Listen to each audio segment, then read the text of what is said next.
পাকিস্তান একা নয়, দুটো দেশ তাদের পাশে দাঁড়িয়েছে। চীন পাকিস্তানকে অত্যাধুনিক অস্ত্র, যুদ্ধ বিমান এবং প্রযুক্তি সরবরাহ করছে। চীনের পাশাপাশি তুরস্ক পাকিস্তানের সামরিক শক্তি বাড়াতে গুরুত্বপূর্ণ ভূমিকা পালন করছে। তুরস্ক পাকিস্তানকে ড্রোন প্রযুক্তি, নৌযান এবং অন্যান্য সামরিক সরঞ্জাম সরবরাহ করছে। কাশ্মীরে জম্মু কাশ্মীরকে নিজেদের টোটালি আয়ত্ত নেওয়া বা সেখানে সুযোগ সুবিধাগুলোকে সরিয়ে দিয়ে একটা রাষ্ট্রের অংশ হিসেবে এটাকে ঘোষণা করা, আবার আজাদ কাশ্মীরেও অভিযান চালানোর একটা পরিকল্পনা আছে ভারত সরকারের, আর যার কারণে তারা এইটা নাটক হিসেবে সাজিয়েছে। পাকিস্তানের তথ্যমন্ত্রীর একটা মন্তব্য নিয়ে বেশ আলোচনা চলছে ভারত পাকিস্তানের উত্তেজনার প্রেক্ষাপটে। সম্ভবত এই দৃশ্য দেখার পরে ভারতের আরেকবার চিন্তা করা উচিত যে তারা যুদ্ধে জড়াবে কিনা। ভারত পাকিস্তান যুদ্ধ নিয়ে কঠিন সংঘর্ষ সৃষ্টি হয়েছে। পাকিস্তানের ভয়ে কি ভারত কি আবারও কি যুদ্ধে নামবে, কি এমন প্রতিধ্বনি এবং কি এমন সৃষ্টি হচ্ছে দর্শক। অন্যদিকে কিন্তু কাশ্মীর দখল নিয়ে কিন্তু ভারত এদিকে প্রস্তাবনা শুরু করে দিয়েছে। ডক্টর ইউনূস বাংলাদেশ থেকে কি এমন বার্তা দিয়েছে, যে বার্তায় ভারত কিন্তু ভয়ে থরফর করে কাঁপতেছে। দর্শক, চাঞ্চল্যকর তথ্য দেখবেন আজকে গুরুত্বপূর্ণ আপডেট নিউজে। যারা এই ধরনের নিউজ লাইভ দেখতে ভালোবাসেন, দেরি না করে চ্যানেলটি সাবস্ক্রাইব করে বেল আইকনটি অল করে দেবেন। যারা দর্শক এখনও লাইক দেয়নি, লাইক দিয়ে একের পর এক ধারাবাহিকভাবে আজকের সকল আলোচিত খবরগুলো দেখতে থাকুন। পাকিস্তান একা নয়, দুটো দেশ তাদের পাশে দাঁড়িয়েছে, যারা তাদের সামরিক উচ্চাকাঙ্ক্ষায় জ্বালানি যোগাচ্ছে। পাকিস্তানের সবচেয়ে বড় মিত্র হিসেবে চীন দীর্ঘদিন ধরে তাদের সামরিক ও অর্থনৈতিক সহায়তা দিয়ে আসছে। চীনের সঙ্গে পাকিস্তানের কৌশলগত সম্পর্ক এখন আরও গভীর হয়েছে। চীন পাকিস্তানকে অত্যাধুনিক অস্ত্র, যুদ্ধ বিমান এবং প্রযুক্তি সরবরাহ করছে। এছাড়া চীনের বেল্ট অ্যান্ড রোড প্রকল্পের অংশ হিসেবে পাকিস্তানে বড় বড় অবকাঠামো প্রকল্পও চলছে, যা পরোক্ষভাবে তাদের সামরিক লজিস্টিক্সকে শক্তিশালী করছে। চীনের পাশাপাশি তুরস্ক পাকিস্তানের সামরিক শক্তি বাড়াতে গুরুত্বপূর্ণ ভূমিকা পালন করছে। তুরস্কের সঙ্গে পাকিস্তানের সম্পর্ক ঐতিহাসিকভাবে বন্ধুত্বপূর্ণ। সাম্প্রতিক বছরগুলোতে তুরস্ক পাকিস্তানকে ড্রোন প্রযুক্তি, নৌযান এবং অন্যান্য সামরিক সরঞ্জাম সরবরাহ করছে। তুরস্কের বাইরাকতার ড্রোনের মতো অস্ত্র পাকিস্তানের সামরিক কৌশলকে নতুন মাত্রা দিয়েছে। এই দুই দেশের মধ্যে প্রতিরক্ষা চুক্তি এবং যৌথ সামরিক মহড়াও তাদের সহযোগিতাকে আরও মজবুত করেছে। পাকিস্তানের অর্থনীতি বর্তমানে বড় চ্যালেঞ্জের মুখে। মুদ্রাস্ফীতি, ঋণের বোঝা এবং বৈদেশিক মুদ্রার রিজার্ভ কমে যাওয়ায় সামরিক বাজেটে ঘাটতি দেখা দিয়েছে। বিশেষজ্ঞরা বলছেন, নিজেদের অর্থনৈতিক সংকটের কারণে পাকিস্তানকে বিদেশি সাহায্যের উপর বেশি নির্ভর করতে হচ্ছে। এই পরিস্থিতিতে চীন ও তুরস্কের সহায়তা না থাকলে তাদের সামরিক শক্তি বাড়ানোর পরিকল্পনা অনেকটাই থমকে যেত। পাকিস্তানের সামরিক শক্তি বৃদ্ধির প্রচেষ্টা দক্ষিণ এশিয়ার আঞ্চলিক রাজনীতিতে বড় প্রভাব ফেলছে। বিশেষ করে ভারতের সঙ্গে তাদের দীর্ঘদিনের প্রতিদ্বন্দ্বিতার প্রেক্ষাপটে এই উন্নয়ন গুরুত্বপূর্ণ। চীন ও তুরস্কের সহায়তায় পাকিস্তানের আগ্রাসী ভঙ্গি বাড়লেও তাদের অর্থনৈতিক দুর্বলতা এই প্রক্রিয়াকে সীমিত করছে। ফলে আঞ্চলিক ক্ষমতার ভারসাম্য বজায় রাখতে ভারত সহ অন্যান্য দেশও নিজেদের সামরিক প্রস্তুতি জোরদার করছে। পাকিস্তানের সামরিক ভবিষ্যৎ অনেকটাই নির্ভর করছে চীন ও তুরস্কের সঙ্গে তাদের সম্পর্কের উপর। তবে দুই বিদেশি সাহায্যের উপর নির্ভর করলে দীর্ঘমেয়াদে টেকসই সাফল্য আসবে কিনা তা নিয়ে প্রশ্ন রয়েছে। অর্থনৈতিক স্থিতিশীলতা না আসা পর্যন্ত পাকিস্তানের সামরিক উচ্চাকাঙ্ক্ষা সীমিত থাকতে পারে। তবে চীন ও তুরস্কের ক্রমবর্ধমান সমর্থনে পাকিস্তান আঞ্চলিক ক্ষমতার খেলায় গুরুত্বপূর্ণ খেলোয়াড় হিসেবে থাকবে বলেই মনে করছেন বিশ্লেষকরা। কাশ্মীরে জম্মু কাশ্মীরকে নিজেদের টোটালি আয়ত্ত নেওয়া বা সেখানে সুযোগ সুবিধাগুলোকে সরিয়ে দিয়ে একটা রাষ্ট্রের অংশ হিসেবে এটাকে ঘোষণা করা, আবার আজাদ কাশ্মীরেও অভিযান চালানোর একটা পরিকল্পনা আছে ভারত সরকারের, আর যার কারণে তারা এইটা নাটক হিসেবে সাজিয়েছে। এটা নিয়ে নানান যুক্তিতর্ক প্রশ্ন আছে। এর মাঝখানে আমরা দেখলাম গত 6 দিন যাবত অনেক কিছু হচ্ছে। ইভেন নিউ ইয়র্ক টাইমসের প্রতিবেদন বলছিল যে নরেন্দ্র মোদী তিনি পৃথিবীর অনেকগুলো দেশের সাথে কথা বলেছেন, যারা রাষ্ট্রনেতা আছেন তাদের সমর্থন চেয়েছেন, এমনকি যদি যুদ্ধ হয় তাহলে তারা যেন তাকে সাপোর্ট করে সেই লক্ষ্যে ভারতের পররাষ্ট্র মন্ত্রণালয়ে প্রায় 100টি দেশের কূটনীতিকদের সাথে দফায় দফায় বৈঠক হয়েছে। সর্বশেষ নরেন্দ্র মোদী সেনাবাহিনী, বিমান বাহিনী, নৌবাহিনীকে পূর্ণ স্বাধীনতা দিয়েছেন। এই যখন অবস্থা, তখনই মরার উপর খরার ঘা, ইন্টারন্যাশনালি একটা চাপ তৈরি হচ্ছে ভারতের উপর। দ্য ইকোনমিস্টের একটা প্রতিবেদন সামনে আসার পর মনে হচ্ছে ভারত যে আন্তর্জাতিক সমর্থন সেটা হারাতে পারেন। তবে হ্যাঁ, এটা পাওয়ার ক্ষেত্রে ভারতকে শর্ত সাপেক্ষ একটা ইস্যু সামনে আসতে যাচ্ছে। এই ঘটনার পর বরাবরই পাকিস্তান বলছিল চীন এবং রাশিয়ার মাধ্যমে একটা নিরপেক্ষ তদন্ত হোক যে এই ঘটনায় আদৌ কি পাকিস্তান কানেক্টেড কিনা, বা যেই সংস্থাটার নাম বলা হচ্ছে দ্য রেজিস্ট্যান্ট ফ্রন্ট, তারা আসলে কাদের টিম। রেজিস্ট্যান্ট ফ্রন্টের তারাও আবার একটা পাল্টা বিবৃতি দিল যে তাদের অ্যাকাউন্ট হ্যাক করে সেখান থেকে হামলার দায়ভার স্বীকারোক্তি দেওয়া হয়েছে, বাট আসলে তারা এই ঘটনা ঘটায় নাই। তখনই বাড়ছে বিপদটা। এখন বিশ্লেষকরা বলছেন ভারত সন্ত্রাসী হামলার প্রতি প্রতিক্রিয়া জানাতে চাইলে প্রথমত প্রমাণের প্রয়োজন। ইতিমধ্যে স্থানীয় পুলিশ 2 জন পাকিস্তানি এবং 1 জন ভারতীয় সন্দেহভাজনের সন্ধানে রয়েছে। আর 2019 সালে ভারতের কাশ্মীরের বিশেষ মর্যাদা বাতিলের পর টিআরএফ বা দ্য রেজিস্ট্যান্ট ফ্রন্ট যেটা গঠিত হয়, সেটা কিন্তু ভারতের সন্ত্রাসী সংগঠন হিসেবে চিহ্নিত। এখন ভারতীয় গোয়েন্দারা মনে করছে যে এটা পাকিস্তানি লস্করি তৈয়বার একটা ছদ্মবেশী শাখা। আর এখানে আপনার টিআরএফ এর সাথে এই লস্করি তৈয়বার যে সম্পর্ক আছে, এটাও কিন্তু ভারত প্রমাণ করতে পারেনি এখনো, বাট তারা দাবি করছে। এখন আপনি যখন যুদ্ধ করতে চাইবেন একটা দেশের সাথে, আপনাকে বেশ কিছু তথ্য প্রমাণ এভিডেন্স মূলক থাকতে হবে যে ইয়েস এটা ঘটছে, এই দেখো এই রেজিস্ট্যান্ট ফ্রন্ট লস্করি তৈয়বারি শাখা, কোনো ভুল নাই, এরাই ঘটেছে, আমরা সেখানে হামলা করতে চাই। নাম্বার 2, তাদের প্রতিক্রিয়া কৌশলগতভাবে কার্যকর হতে হবে এবং ভারতের সামরিক, রাজনৈতিক, আন্তর্জাতিক লক্ষ্যগুলির সঙ্গে সঙ্গতিপূর্ণ হতে হবে। এই কথা দ্বারা যেটা বোঝাইছে যে 2016 এবং 19 সালে হামলার পর ভারত পাকিস্তান শাসিত কাশ্মীরে বিমান হামলা এবং বিশেষ অভিযান চালিয়েছিল। তো সেই সময় আপনার 2019 সালে কাশ্মীরকে সরাসরি শাসনের আওতায় এনে শান্তির প্রতিশ্রুতি দিয়েছিল মোদীর সরকার। তবে এখন তিনি রাজনৈতিকভাবে চাপের মুখে আছেন। আমরা যতটুকু বুঝতে পারছি যে ভারতকে এই মুহূর্তে একটা আন্তর্জাতিক চাপ যেটা ফিল করতে হচ্ছে, সেটা হচ্ছে এই ঘটনাটার দিন বেশ কিছু রহস্যজনক ঘটনা ছিল। নাম্বার 1, ওই দিন সেখানে সেনা ছাউনি ছিল না, পর্যটকদের উপস্থিতি আছে। নাম্বার 2, যেই সংগঠনটা মাত্র 2-3 ঘন্টার মধ্যে দায়িত্বটা নিল, আমরা করছি ভাই, পরে তাই সংগঠনে আবার বললো এটা যেটা ফেক। নাম্বার 3, একজন সেনা সদস্যের পরিচয় পাওয়া যায়নি, বাট তিনি বলছেন যে এটা পরিকল্পিত। নাম্বার 4, পাকিস্তান বরাবরই বলছে যে আমরা যুদ্ধ চাই না, তবে আমাদের সাথে লাগতে আসলে আমরা ছাড়বো না। আমাদের উপর যেহেতু দায় দেওয়া হইতেছে, ফাইন, 2 দেশ একসাথে হইয়া নিরপেক্ষ 2টা দেশের মাধ্যমে সংস্থা তদন্ত, যাদের গোয়েন্দা অনেক কিছু আছে, তাদের মাধ্যমে এটা প্রমাণ হইতে হবে যে আমরা ঘটনা ঘটাইছি। এখন এগুলা ছাড়া একটা দোষ চাপাইয়া। পাকিস্তানের তথ্যমন্ত্রীর একটা মন্তব্য নিয়ে বেশ আলোচনা চলছে ভারত পাকিস্তানের উত্তেজনার প্রেক্ষাপটে। তিনি গতকালের আগের দিন গভীর রাতে একটা ভিডিও আপলোড করে বলেছিলেন 24 থেকে 36 ঘন্টার মধ্যে ভারত পাকিস্তানে হামলা চালাতে পারে, এবং এটার ভিত্তি হচ্ছে তাদের কাছে এই রিলেটেড গোয়েন্দা তথ্য আছে। এই ভিডিওটা আপনারা যখন দেখছেন তখন কিন্তু 36 ঘন্টা পার হয়নি, 24 ঘন্টা পার হয়েছে, কিন্তু 36 ঘন্টা পার হয়নি। অন্তত আমি জানি না এর মধ্যে আক্রমণ হয়েছে কিনা। আমি যখন ভিডিওটা আপলোড করে রাখছি তখন পর্যন্ত, রাতের বেলা, তখন পর্যন্ত অন্তত সেরকম কিছু হয়নি, এবং সেরকম কিছু হবে বলেও আমার ঠিক মনে হয় না। তাহলে পাকিস্তানের তথ্যমন্ত্রী এই ধরনের একটা মন্তব্য কেন করছেন? তার আগে কথাটা হচ্ছে, এ ধরনের মন্তব্য করার মতো যথেষ্ট ডেটা বা গোয়েন্দা তথ্য তাদের পক্ষে পাওয়া সম্ভব? উত্তর হচ্ছে খুবই সম্ভব। পাকিস্তানের নিজের ভূ নজরদারির স্যাটেলাইট আছে। আমি আগে একদিন আপনাদের জানিয়েছিলাম যে বাংলাদেশ একটা টেলিকম স্যাটেলাইট কিনে আকাশে পাঠিয়ে শেখ হাসিনার সময় যে ফালতু ফুটানি দেখিয়েছিল, সেই তুলনায় পাকিস্তান এসব প্রযুক্তিগত দিক থেকে অনেক এগিয়ে আছে। তাদের বহু আগে থেকে টেলিকম স্যাটেলাইট তো আছেই, তার সাথে অনেক বেশি টেকনোলজিক্যালি অনেক বেশি জটিল রিমোট সেন্সিং স্যাটেলাইট, যেটা দূর থেকে পৃথিবীকে অবজার্ভ করা যায়, সেই স্যাটেলাইট তারা নিজে বানিয়েছে এবং সেটা চায়নার রকেট দিয়ে অরবিটে পাঠিয়েছে। পাকিস্তানের নিজের এমন স্যাটেলাইট আছে যেটার মাধ্যমে সে ভারতের এই যে সামরিক প্রস্তুতি সেটার খোঁজখবর নিতে পারে। তার চাইতে জরুরি কথা, চায়নার সাথে তার যে ধরনের পার্টনারশিপ আছে, চায়না তো অতি সেন্সিটিভ গোয়েন্দা স্যাটেলাইট আছে, ফলে তার পক্ষে তথ্য পাওয়া আসলে কোনো ব্যাপার না।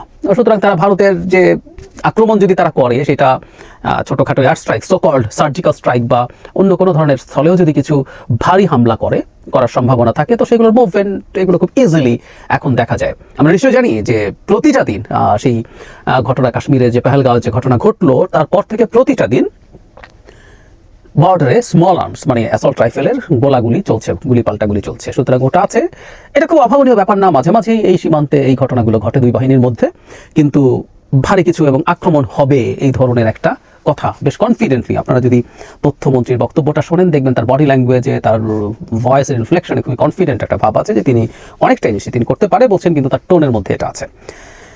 ভারতে আমরা এই জায়গায় আসবো যে আদতে শেষ পর্যন্ত এটা হবে কিনা, কিন্তু ভারতে দেখলাম দুর্দান্ত উত্তেজনা তৈরি হয়েছে এবং ভারতের একজন মানুষের আচরণ আমাকে খুব অবাক করেছে। তাতে বোঝা যায় যে এই উত্তেজনাটা কোন পর্যায়ে গেছে। আমি ধারণা করি আপনারা অনেকেই কারণ থাপারকে চেনেন, দ্য ওয়ারের হয়ে তিনি অনেক ইন্টারভিউ নেন, খুবই গুরুত্বপূর্ণ লোকজনের ইন্টারভিউ নেন, এবং আমি কারণ থাপারকে পছন্দ করি কারণ ভারতের এই একেবারে প্রায় ডুবে যাওয়া মিডিয়ার মধ্যে এই ভদ্রলোক এখনও সেন্সিবলি কথা বলেন, সেন্সিবলি ইন্টারভিউ নেন এবং সব রকম মতামতের মানুষকে নিয়ে আসার চেষ্টা করেন। আমি একটু অফ টপিক হলেও বলে রাখি, 5 আগস্টের পর থেকে কারণ থাপার বাংলাদেশের কয়েকজনকে নিয়ে অত্যন্ত সেন্সিবলি প্রশ্ন করে বাংলাদেশের সত্যিকার অবস্থা বের করে আনার চেষ্টা করেছেন, একটা ট্রু জার্নালিজম যেমন হওয়ার কথা।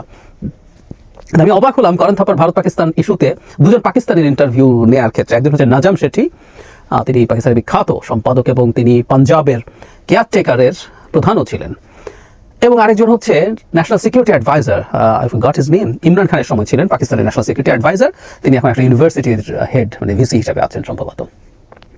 কারণ থাপারের মতো মানুষ খুবই ইনটলারেন্ট হয়ে উঠছেন এবং আমি অবাক হয়ে প্রশ্ন করার চাইতে র্যাদার তিনি মনে হয় ভারতীয় হয়ে ডিবেট বলা মনে হয় ঠিক না, পুরোপুরি ঝগড়া করছেন এই পাকিস্তানিদের সাথে।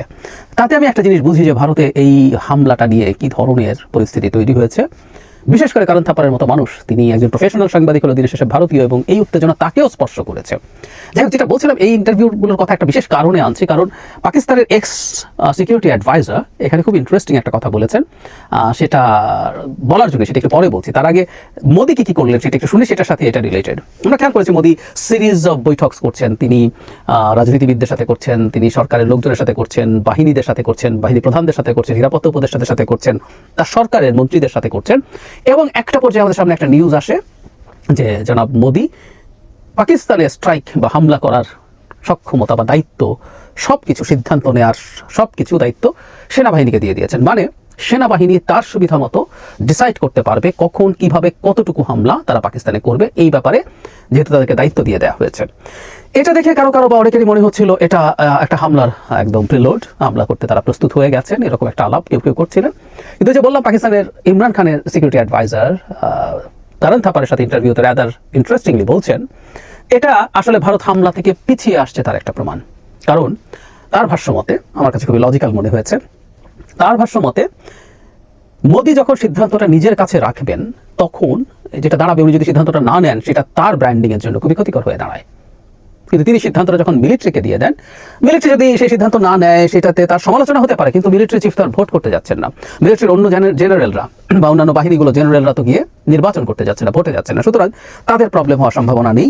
এবং সেই ন্যাশনাল সিকিউরিটি অ্যাডভাইজারের এক্স ন্যাশনাল সিকিউরিটি অ্যাডভাইজারের ভাষ্য মতে এটা আদতে মোদি হামলা থেকে পিছিয়ে আসার জন্যই করেছেন। একই সাথে তাহলে আসলে এই প্রশ্ন ওঠে যে ভারত হামলা করতে পারে এরকম একটা তথ্য তাহলে আবার তথ্যমন্ত্রী কেন দিচ্ছেন? এর মধ্যে একটা খেলা থাকতে পারে বলে আমার ধারণা। মানে ভারত যদি এই ব্যাপারে, পাকিস্তান যদি এই ব্যাপারে নিশ্চিত হয়ে যায় যে ভারত আসলে হামলা করছে না, করবে না, তাহলে এই ধরনের একটা আলটিমেটাম দেওয়া যাতে ভারতের উপর আবারও হামলা চাপ তৈরি হয়, সেটা তারা ছোটখাটো একটা হামলা ভারতকে দিয়ে করানোরও প্রভোগ করার চেষ্টা।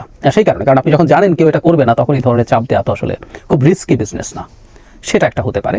আবার একই সাথে এটাও সত্য, ভারত হামলা করুক না করুক, ভারত ওখানে মুভমেন্ট তাদের রয়েছে। কারণ হলো আমরা এর মধ্যে পাকিস্তানের বড় দিক থেকে একটা তথ্য পেয়েছি যে ভারতের 4টা রাফাল ফাইটারকে পাকিস্তান এয়ারফোর্স তারা তাড়িয়ে দিয়েছে, তারা সীমান্তের কাছাকাছি অঞ্চলে ছিল বলে বলছে। ভারত তার প্রস্তুতি রাখবে, সে তার প্রস্তুতি চেষ্টা করবে। একটা ড্রোন ভূপাতিত করার নিউজ আমরা পেয়েছি, এবং শুধু সেটা না, নানান রকম খবর। আমি পালকি শর্মার একটা ইয়েতে দেখছি যে তিনি দাবি করছেন টার্কি প্লেন ভরে অস্ত্র পাঠাচ্ছে পাকিস্তানে, যদিও নিউট্রাল সূত্রের খবর হচ্ছে এরকম, এটা পালকি নিজেও বলছেন।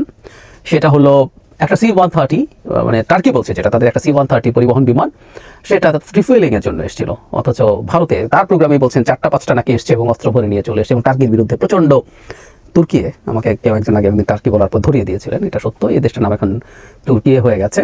তো যাই হোক, তুর্কিয়ে পাকিস্তানের পক্ষে থাকবে, পাকিস্তানের পক্ষে চলে আসছে, এই ধরনের আলাপ হচ্ছে। তো সবকিছু মিলে এদিকে একটা ঘটনার ঘটার মতন মনে হচ্ছে।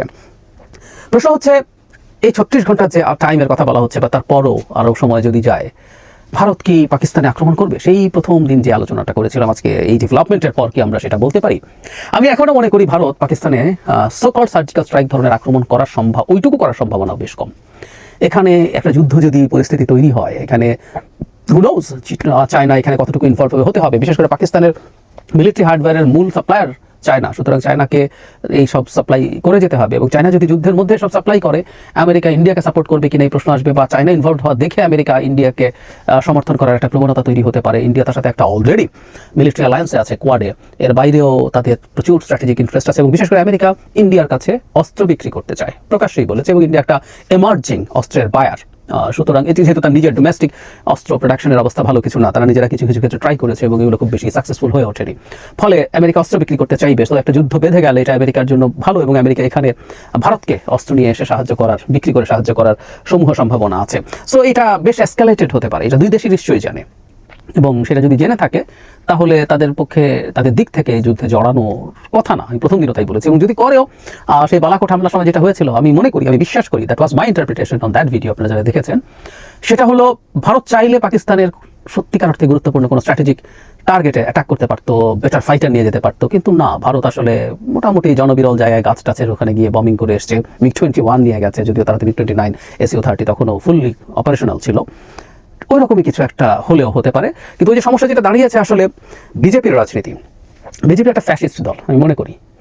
কোনো একদিন সময় নিয়ে ধরে ধরে প্রত্যেকটা ক্রাইটেরিয়া মিলিয়ে দেখাবো, কিন্তু ফ্যাসিস্টদের কতগুলো বিষয় থাকে, একটা থ্রেট হাজির করতে হয় তাদের ন্যারেটিভের জন্য। পাকিস্তান, মুসলিমস থ্রেট আছে, এবং সেই শ্রেষ্ঠত্ববাদ, তাদের হিন্দুত্ববাদীরা তারা শ্রেষ্ঠ, এবং সেই শ্রেষ্ঠ জাতিকে হুমকিগুলোর বিরুদ্ধে বিজয়ী করে তুলবে একজন পাওয়ারফুল লিডার, নরেন্দ্র মোদী।